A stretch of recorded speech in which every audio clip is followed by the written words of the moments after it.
So my man met this at a club, and she's trying to follow, unfollow in your ass. Just to preface, I wasn't there because I had flu at 103 degrees. But I think it's funny for her to test me, so I wanted to, play the game, fire with fire. I DM'd her from his phone, still said follow back. And I simply said, wait, are you the girl from the club? I don't even remember you. She wanted to do the, yes, you did, Poppy. You smell so good at the club. I asked this girl what's her favorite fruit. She gonna tell me Apple Pay. The nightlife in Mexico City is literally so weird. They just denied me and my friends. I think it's because I'm missing a tooth, so like maybe they're not trying to me. I didn't know it was like this over here, so y'all should have warned me, for real. Now we're doing the walk of shame to another bar. Hopefully they don't deny us. And I'm not even trying to sound entitled whatsoever, but it honestly was pretty humiliating because he straight up told us no. And then he said, go try the bar or like the club next door. And then we went and they straight up told us no again. So that was kind of crazy because like, we're just girls trying to have fun. I don't know what happened.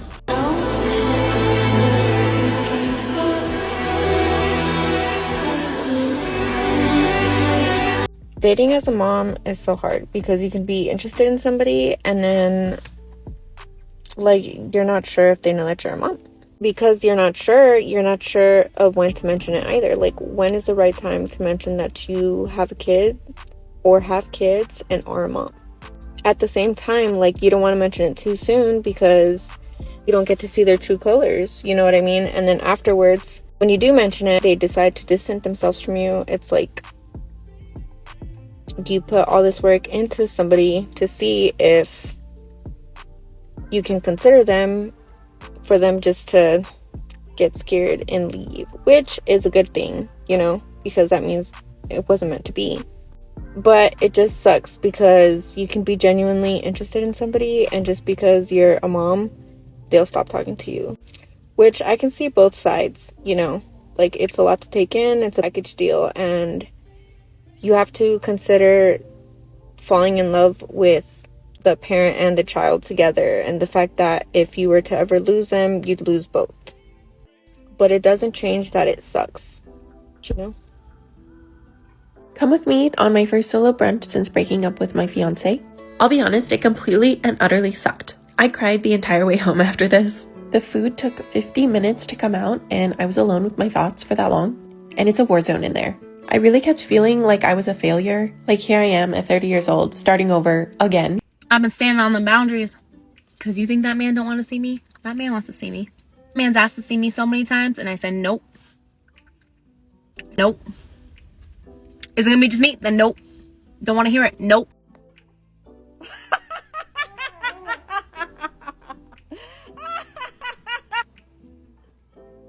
Can someone tell me what is up with men being so controlling? Listen to this. I went on a boat on Saturday because I'm a single woman and I got invited and it was St. Patrick's Day. Like, what was I gonna say? No. I'm chilling on the boat, right? Drinking my tequila, minding my damn business. And this man texts me that I've gone out with one time. What are you doing? I'm like, I'm on a boat. What are you doing? He goes, oh, I'll let you do your thing with that. First of all, okay, thanks. But I was like, what's up? He goes, I just don't want like a huge party girl. Like, I'm focused on my career and blah, blah, blah. Like, I don't want someone who feels the need to do all of that. I'm sorry, were we dating? Did I miss the part where you asked me to be your girlfriend? Like, we've been out one time and you're trying to tell me that, like, I shouldn't be on this boat when we're not together? You got me so. You think that I'm not gonna go because we've been out one time? Oh, and then he bailed on me the second time, by the way. Like, what? And this is the second controlling man I've dealt with in the last month. Can I get a break? Like, I'm sorry, but, like, am I the only one that's like, if we're not together, why should I not be on a boat? Like, let alone it's the first boat I've been on since I moved here. It's crazy. I was like, this man actually thinks that I owe him something. And you're about to tell me that if you went on a boat, there would be no females on it? Right. Anyways, so that's why I'm celibate. So let me get this straight. He asked what you're doing. You said you're on a boat. He said, oh, that's not my vibe. I'm gonna let you do your thing. And somehow he's controlling because he didn't want to continue to talk to you. Girl, bye. I'm single, but I live with a male roommate, and here's what I want to know about guys. First of all, why are you peeing so loud? Why does the whole entire place have to hear you pee? I could be in my bedroom with my fan on, and I can still tell when he's taking a piss. Vegas. It's like I got the Bellagio fountain right outside my door all the time. Some nights I put on My Heart Will Go On just for like a soundtrack to go with the Bellagio fountain and pretend I'm in Vegas with a Bellini in my hand. Number 2, are you guys blind? In the kitchen? Also, why are y'all always just like huffing and puffing all the time? I'm like, what's going on? What are you so mad about? What's got you stressed, baby? Also, are you guys just like blind? Unable to find things? Is this like a boy mom thing that we need to blame on the moms? Today I was out and my roommate texted me and was like, did you move the dishwasher pod? I absolutely didn't. So I said, no, they're underneath the sink. He said, they're not. I said, I promise you that they are. When I come home, the first thing he says is, I need you to show me where the dishwasher pods are right now. He thought he was gonna get me because he thought they weren't there. I didn't even have to open the cabinet. I was like, I'm looking at them right now. Oh, the reason I didn't have to open the cabinet is because the cabinet was left open from when he was looking for it. Cabinets open all the time. It's weird because for how handy guys can be, they seem to forget that like cabinets, when you open them, you can also close them. Open, close. And let me say this. Let me just give a hand clap to all the women out there, okay, that's holding down our own forts, okay, taking care of our own house expenses by ourselves, our own gas, our own food, okay, our own extracurricular, when we want to go out, have a drink or whatever. That's holding down, just taking care of ourselves, just holding our own shit down without no help from nobody. Like, where are we at? You know what I mean? As a matter of fact, I want to give us a pat on the back. Let me just give us a pat on the back, because we out here doing a damn thing. And just and keep in mind, I know at times it may get frustrating, it may get lonely, because you like, damn, like I really wish I had a man or, you know, a partner or whatever the case may be. Just wait on it. Just wait on it. The right person's going to come at the right time, and he's going to be an asset, not a liability, because these little sneaky ones out here try to creep up in what you got going on, okay? Try to live off of what you got going on, what you try to, like, no. It's meant to be the other way around. So it's okay. We can hold down our own fort. But when you're looking for a partner, you got to make sure that he's always an asset. And never know. We don't do liabilities around here. We don't do liabilities around here. Once me and a man start talking, them notes, them stories, them posts, everything getting muted. I don't need to know nothing about what you post. As a matter of fact, we probably should unfollow each other. Let's just get that done now. Like, I don't want to see it. I don't want to see it. Because it's funny no more when you're talking to me. So don't be trying to post no jokes or kiki with deactivate the account. I really hope this reaches its intended audience. Black women who are in relationship with black men who are golden retrievers. Can you show us? Black women, show us your black golden retrievers, please. My husband and I went to bed at the same time last night. And at like 3 o'clock in the morning, I woke up and he wasn't laying next to me. And I sat up in bed and looked over at the bathroom and the light wasn't on, so he wasn't in there. So I got up, put on my robe, and then walked down the stairs to our kitchen. And he was in the kitchen, sitting at the table, drinking a cup of coffee. And he looked really upset. I said, honey, what's wrong? What happened? Are you sick? He looked up at me and he goes, it's the 20th anniversary of the day we met. And I looked at the calendar on our fridge, and he was right. We had met 20 years ago. I said, oh my gosh, I can't believe you remembered that. He said, do you remember the time that your dad caught us in the back seat of my truck? I said, yeah, I actually do remember that. And he said, do you remember when he came to me with a psh, psh, and said, you either marry my daughter or I'm going to make sure you go to prison for the next 20 years? I said, yeah, I remember that too. My husband said, I would have gotten out today. 60% of men from 18 to 29, it's not even like they want to date anymore. They're single and they're not looking. So we're dealing with a very small pool of men, which means we need to be wise. But I'm sorry, but I don't think any of y'all know how men work. Because the way that I'm hearing you guys talk, it's like two different worlds. From our perspective, it makes a lot of sense. But we have Brian here, we have the cameraman. Men operate on a completely different spectrum when it comes to relationships. You know those guys that are always hitting you up all the time, okay? The ones that like, they will always love you, right? Okay, well, I decided to give that guy a chance, okay? Because usually every time he'd be like, let's do something. And I'm like, yeah, maybe I'm busy, whatever. Well, I decided to hang out with him. And it was fun. Like, it was, like, I just didn't really, like him, but, like, if I'm bored, have nothing to do, I'll say, okay. Then we started hanging out more and more. And I'm like, okay, you're, like, kind of chill. Like, you're okay vibes. He just ghosted me. I didn't even like you. I didn't like you. I did not like you. And now you're ghosting me. Like, he's supposed to be obsessed with me forever. He'll be back. But, like, that's rude. Are you kidding me? Whatever. But it's not rude for you to sit up there and ignore him that entire time. Got it. That makes so much sense. I'm about to be 29 years old in less than 2 months, and I've never experienced romantic love. I've never been in a long-term relationship, and that's embarrassing for me to admit. Even more embarrassing, and it feels even more ick to admit, is that I would like to experience that, and I actually wish for it. For the longest time, I know that I have put on the facade of ill, love, gross, cringe. If people ask, oh, have you been dating? No, I can't be bothered. It's not that I can't be bothered. I don't know what's stopping me other than the fact that I live in Florida right now. But I think admitting it out loud though, saying that I've never experienced romantic love, it feels embarrassing because it validates all that my mind tells me about myself. I'm not pretty enough. I'm not thin enough. I'm not good enough. And it sucks because it's like, okay, will I ever experience that? Because everyone around me has. And funny enough, I'm the first one to watch shows like from scratch, One Day, Normal People. I just started this weekend actually. And I will sit there and I will cry with the characters. I will bawl. I will empathetically feel what they're feeling. But I've never felt it a damn day in my life. Twistedly enough, I want to feel that heartbreak because that heartbreak validates that love was real. But I've never even felt that because obviously I've never felt the love romantically. So I questioned, like, will I ever? Will I ever? And the sad part is I watch those shows because I think that's like the closest I'll get probably in this lifetime to experiencing that type of love. How sad is that? It's really weird too to admit, because like it's also the one thing that keeps me from dating because that just feels like an embarrassing thing to bring up. Oh yeah, actually, how many relationships have we been in? Zero.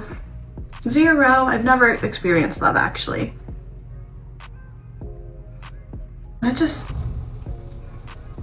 But yeah, just a 29-year-old girl who's been single her whole life. And I think I've gotten so comfortable with that it's just this comfortable space, even though it's not the space I want to be in. I do want to experience the love, but you just end up getting so comfortable with what you know that even if you want more, lust for more, long for more, it's like, well, this is how I know my life to be, so whatever.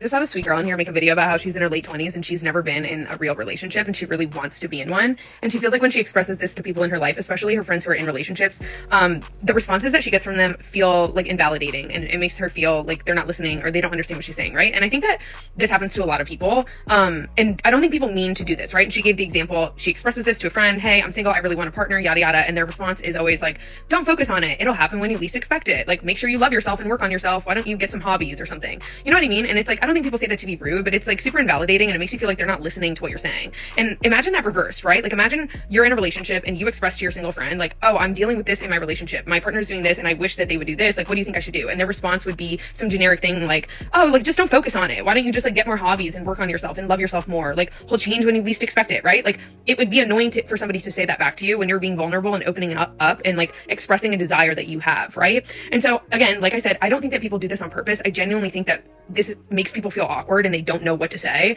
But at the end of the day, if you are at a certain age, if you're at any age and you desire something and you don't have it, that is okay. Like, it is okay. It doesn't make you a weak, small person. It doesn't mean that you don't have hobbies. It doesn't mean you're not interesting to say, like, I love myself where I am, but I really do want to be in a relationship. I really do want to find somebody. That doesn't mean that you aren't at a place yet to find it. And I think that sometimes people's response back can make you feel like, well, maybe if I just like didn't care as much, or maybe if I just like worked on myself more, then I'll finally find it. At the end of the day, sometimes finding a partner has to do with luck too. And you can be doing all the right things, and it may just take you a little bit longer. But also say, like, if you ever feel that way and you feel like the people in your life are invalidating the way that you feel and they have those types of generic responses, don't take it personally. I don't think people mean to do this. I think people are well intentioned and they don't mean to sound invalidating, but sometimes that's just like the awkward response that they have, because we don't know why certain people find partners before others. Genuinely, sometimes it really is just like luck and timing. That's interesting. We continue to hear modern women say they don't mind being single.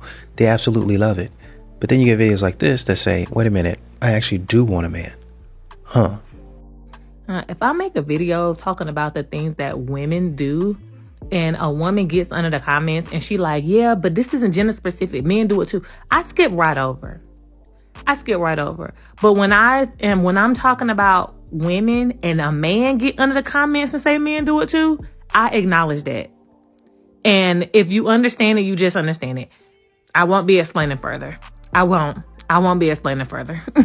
There is nothing more disappointing than your man telling you, hey babe, I'm gonna take you out. You getting all giddy and excited, jumping and hopping, screaming and yelling, oh my God, babe, thank you so much. For him to follow up and say, yeah, go ahead and plan it out. Let me know how much it costs and I'll send you the money.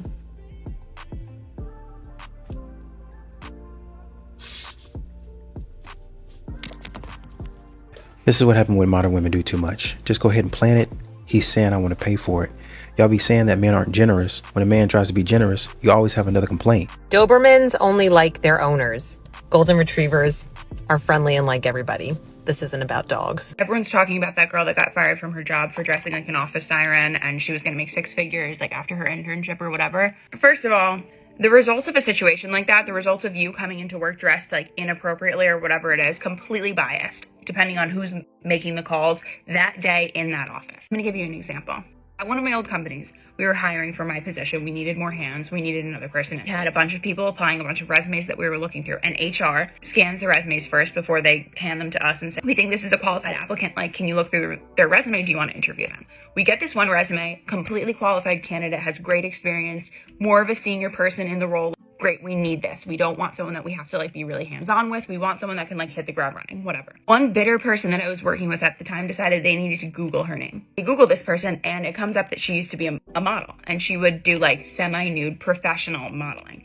And she was like, oh, no. Sends the screenshots of what she found to our HR and goes, are we sure that we want someone who has this type of image on the internet to be working for us? That was a professional job that she did. She was not like posing for the fun of it. And even if she was, like, who cares? She's literally so qualified. And I give that example because it just shows how easily one situation can be handled by one person, same situation can be handled by another person. So the fact that this person lost their job and the start of their career is kind of insane to me, especially because, like, what was this girl, like 20? And we're all sitting on the internet, first of all, ripping her up like as if you've never made a mistake before. Also, maybe consider this. I'm first generation in corporate America, and that sounds silly, but it makes a huge difference. People that have had parents and grandparents that have worked in corporate America, they've been like prepped and primed for this type of life for their entire childhood. Like, they know how to dress, they know how to act, they know what to say, they know who's asked to kiss. And I had no idea. I remember going shopping with my mom and being like, hey, what do I wear to work? And she was like, I don't really know what people wear to work. Like, I've never worked in that industry. One day, I wore this white button-down mini dress. Thought it was professional because it was buttoned down and had a collar. Turns out it was too short. One of my coworkers told me, hey, dress a little too short. I'm not going to lie to you. She was much older than me. She was just giving me a little help. I said, okay, fine. Never wore that dress to work again. Another example. One time I wore open-toed shoes to work. Who knew that was illegal? Apparently it is. Never did it again. You live and you learn. This girl clearly needed to live a little bit more to learn. I wanted to look hot when I was 20. Like, so did you. For the record, I'm 29. I still want to look hot. Sue me, babe. Sue me. Another thing I'd like to add before I go. You don't understand how influential the internet is, and look at the office outfits that some people are suggesting others wear. I see people that have been in the industry for years still dressing inappropriately. I kind of look at them and I'm like, all right, you know what, your dress is a little too short, but like, whose problem is that? Is that your problem? Is it my problem? Like, is it the men in the office that can't stop looking at you? Is it their problem? It's an interesting problem to have. Like I said, every situation has its bias. Okay, bye. Modern women will always be on their worst behavior. I'm so glad we have women in the comments holding her accountable. Ma'am, you know how to dress appropriately. Just do it. I'm quite literally rolling around and trying to get bottom thing off my car. I don't want to talk about it. I'm gonna cry. I'm trying to get this off, and I need a screwdriver to take it off. And I just wish someone would pull over and help me, because I don't know what to do. Oh, someone just pulled over. No way. Thank you so much. I gotta say it, guys. This woman's reaction is how most independent women would react. And I know I might get a lot of hate for saying it, but this proves men's points when they roll their eyes at women that say, I don't need no man. Because sure, when things are going well for you and you're not running into any issues, you're not stranded on the side of the road with your car falling apart. Of course, you can be a little overconfident in what you're capable of handling. But don't forget that one, the reason why your life is pretty easy is because of men. And two, the second your life becomes not so easy, guess who you're going to be hoping and praying is headed your way? Because a man's goal is to conquer you, not love you. If a man's goal was to love you and treat you as an equal, when you do things for that man and you help him, say he's down on hard times, right?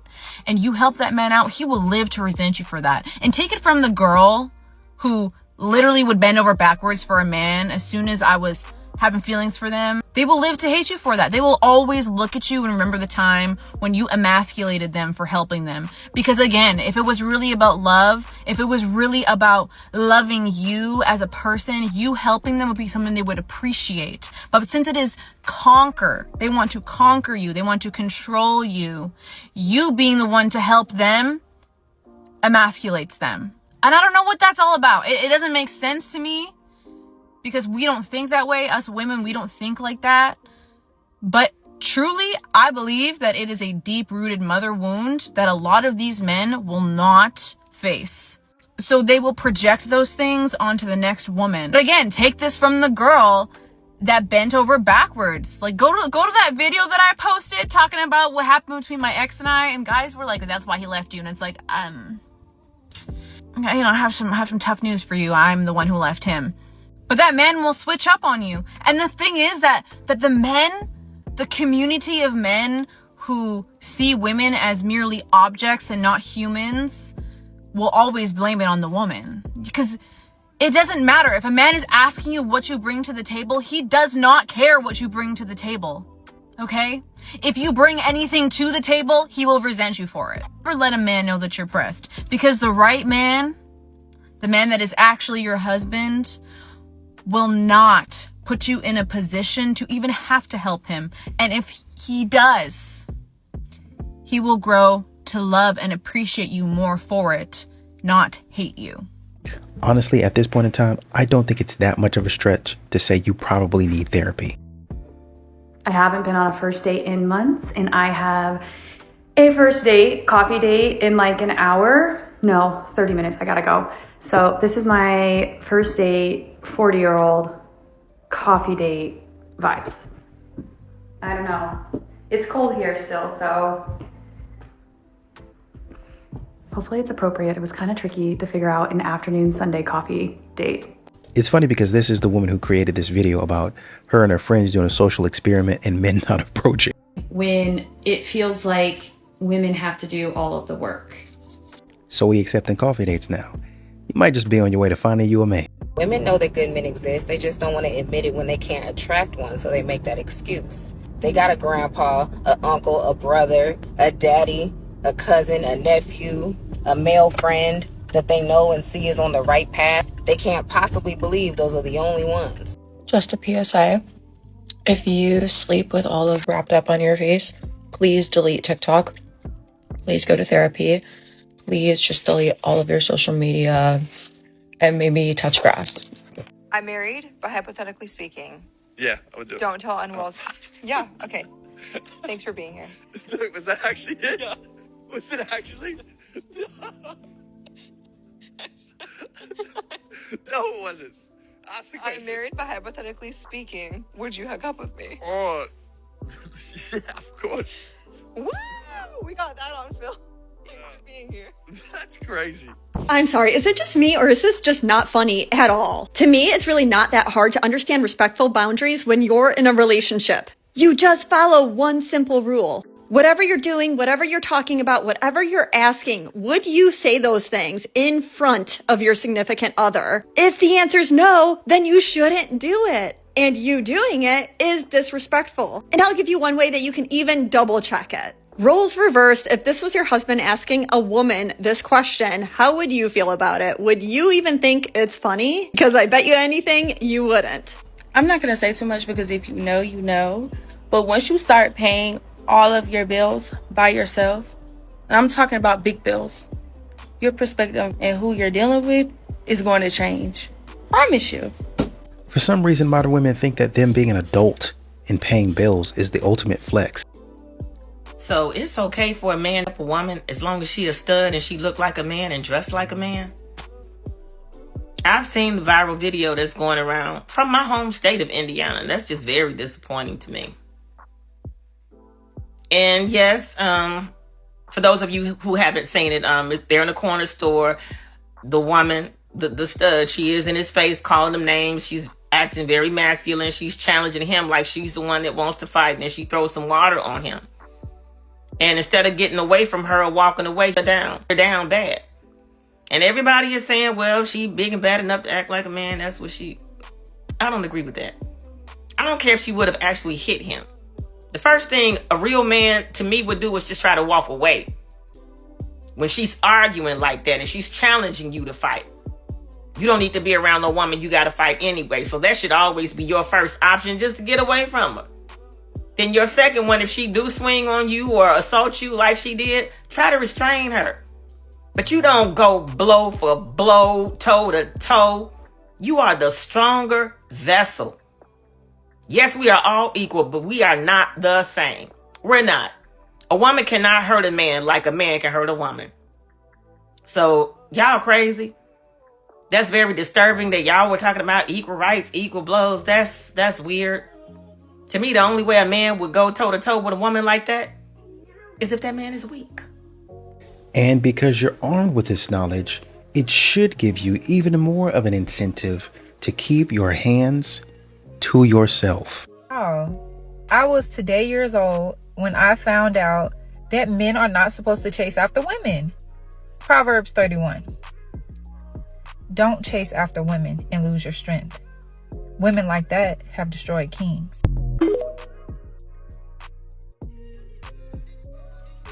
Okay, I want y'all to tell me if this was shade or not. I already know that it is, but I just want like the extra like validations and reassurance because I can clock anything a mile away. But a girl that I work with, we're not friends, but you know, like the people that you kind of work with constantly, consistently, you know, you're cool with, you know, whatever.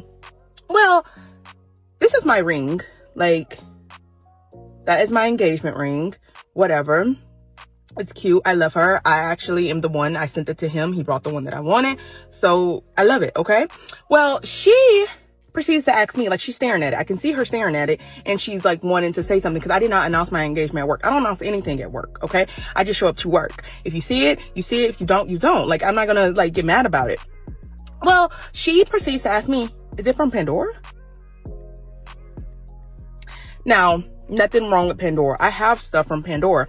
However, I just feel like a woman who is in her upper 20s is not wearing a Pandora ring on her ring finger. Like, am I crazy? Like, I wouldn't be wearing a Pandora ring on my ring finger. There's nothing wrong with Pandora at all, but it wouldn't be on my ring finger. So, like, I feel like that was super, super, super, super shady. So shady. And other people at work have noticed my ring and have never asked me that. They literally, the first question is, oh my God, when did that happen? Or, oh, I didn't even know you were dating anybody. Why would you ask somebody if their ring that they're clearly wearing on their ring finger, a grown ass woman at that, is that from Pandora? That's shady, right? The easiest thing to get is a man. So how about you get a good man? Since it's so easy. It's just so easy, right? I ain't seen you in one relationship ever. You've been getting dogged. But the easy thing to get is a man. Get a good man. Talk all that. I need nothing. Get a good man. What you want to do is find somebody that wants to travel and have fun and go on adventures. Why is that so hard to find? Unpopular opinion. I I just saw a post that was telling women on here to, make sure that you're very clear and succinct, leave your feelings out of the way you communicate. Men are very much, they like it clear, concise, and what immediately comes to mind is, why are women constantly the ones that are having to change who we are in order to cater to the way a man is? And why can't men meet us halfway? Why can't men learn to communicate and hold the feelings and be connective to women in the way we communicate? Why do we always have to change the way we communicate and what we do in order to cater to a man? Does anybody else see this? Is this like, I get it, men like it concise, like you don't be too emotional, there's no reason to ramble on, we're not going to be disrespectful, but can you meet us halfway? It's really not that hard of a concept to understand. We teach our young babies, hey, use your words to communicate what you want. But then all of a sudden, these modern women grow up and they don't want to use words. All of a sudden, they want you to read their mind. Please stop. Mess around with the wrong ones while you're waiting for the right one. Absolutely not. I will not be doing that. You should not be doing that. Sometimes it's easy to think, oh, life's so short. Why would I not go hang out with this person? Why would I not Snapchat him back? Why would I not be answering this guy in my DMs? Life's short. It's not that deep. It is that deep. You want to know why? Because the enemy does not want union. The enemy does not want you to find the man God has for you. The enemy does not want you to find your wife.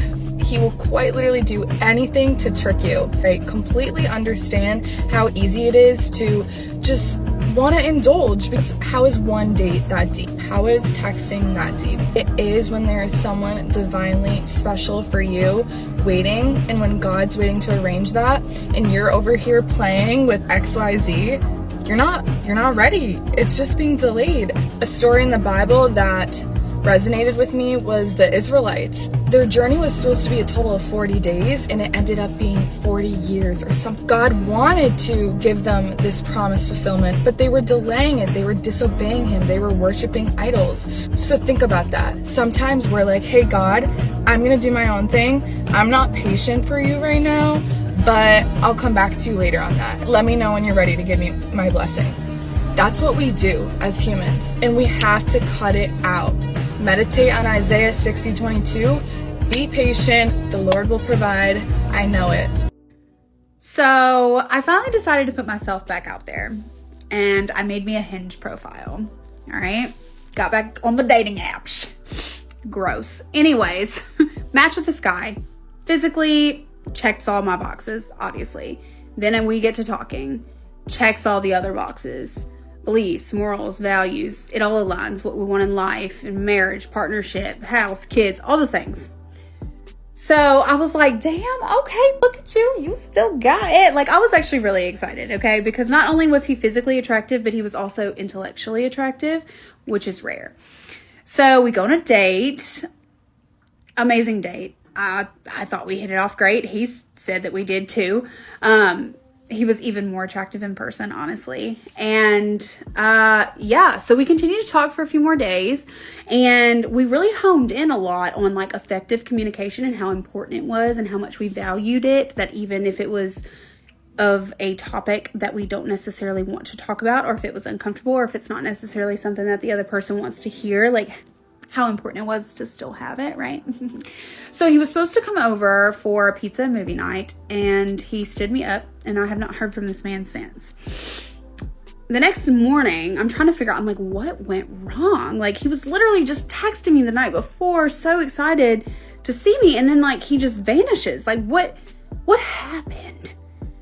Like, how can someone just do this? Like, it doesn't make sense, but that's the reality of dating today, I guess. But anyways, so I go on TikTok, and I notice that about, like, it's back timed, and about the time that he stopped replying to me was about the time that he liked my video on my page about me moving to a city for the guy I was dating at the time and then getting dumped 72 hours later.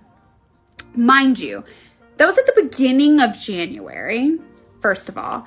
Second of all, this like relationship lasted less than 90 days. Very short-lived. Should I have been moving for a guy that I only knew less than 90 days? No, but here we are, okay? That's on me as well. And then thirdly, did you watch my video and think to yourself like, damn, just got insanely ghosted. I should ghost her too. And fourthly, my bad. Was I supposed to talk about my ex on our first date? Was I supposed to talk about my ex to you before our second date? Like, I'm so confused. Did you watch the video and think to yourself, like, nah, I got exes. Nada. I ain't doing it. I'm out. Like, what? Please make it make sense. So I texted him. I asked him about it. I'm like, just tell me. Okay, this is what it's like dating in the DMV, okay? I'm gonna do a speed round real quick. If you date a guy from DC, he's gonna ghost you. He most likely has a good job, but he will ghost you. Straight up. If you date a guy from Virginia, he most likely is toxic because Virginia is not for lovers. I'm gonna just tell you that right now. Virginia is not for lovers. If you date a guy from Virginia, they are probably not over their ex, or they're just dating you or in a relationship with you just for fun.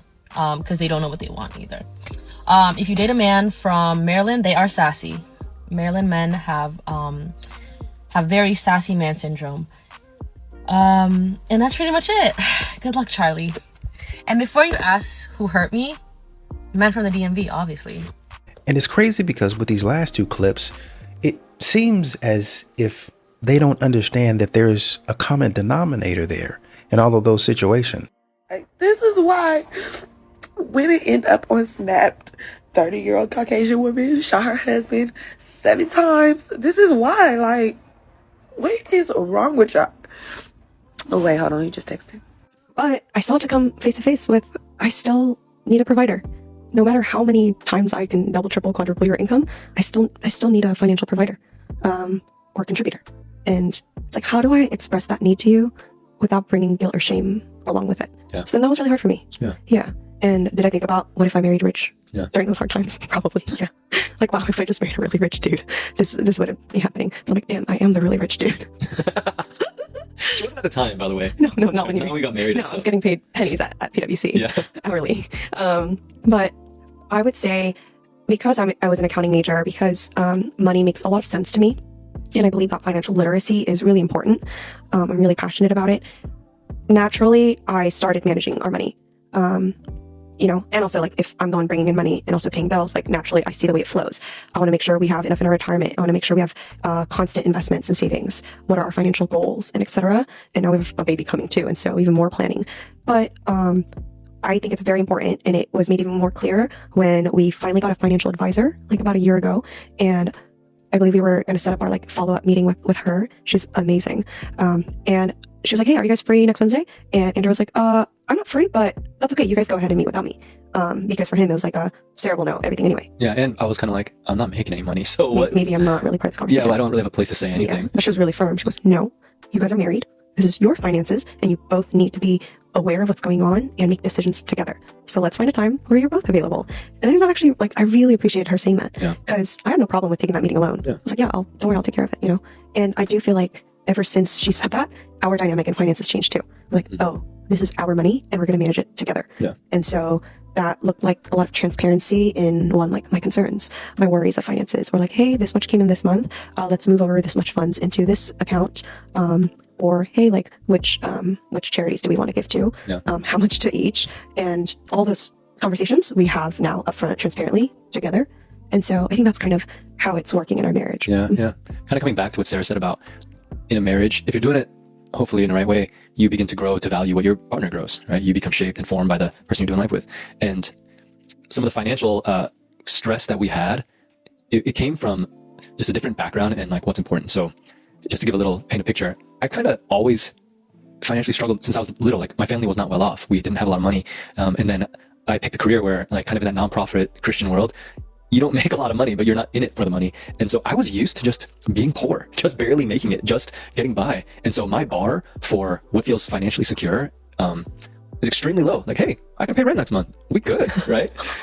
I'm stressed out from hearing that. Yeah, for Sarah, that's not, she's thinking about retirement, right? Like she's I was early thinking 20s. about our non-existent baby's college tuition, actually. Yeah, she's thinking about, are we going to be able to like leave enough for our children to be able to live well? That was another. What are you talking about? They're going to work too, Yeah, and my background, I don't come from a well-off, wealthy family, but as long as I can remember, we were provided for. like I never had to worry about money. Obviously, I always knew my parents wanted to do the most to save the most, but it's like also just like Asian culture. But yeah, my dad very much financially provided for our family, sent both my brother and I to a private university. We don't know where he got his funds from. We really don't. But clearly saved plenty enough for us to go to college. And then ever since high school, I've always worked a part-time job. And so anything I wanted to do, I was able to fund with the money that I made. And so even throughout college, I've always worked. After college, I've worked. And so I needed a much higher level of financial security for me to feel like we're doing okay. So say my bar is up here, Andrew's bar is down here, and that gap of feeling secure financially was what caused a lot of tension. Yeah. I love that Asian couple is doing that podcast talking about how the woman makes all the money and the man doesn't make any money at all. Because I think that's helping a lot of y'all understand that men do this. Men. Not just black men. You know what I mean? Like we, as women, different problems because of race, right? But some of these problems are very generic. Very, very, very, very generic. I personally think men have gotten lazy.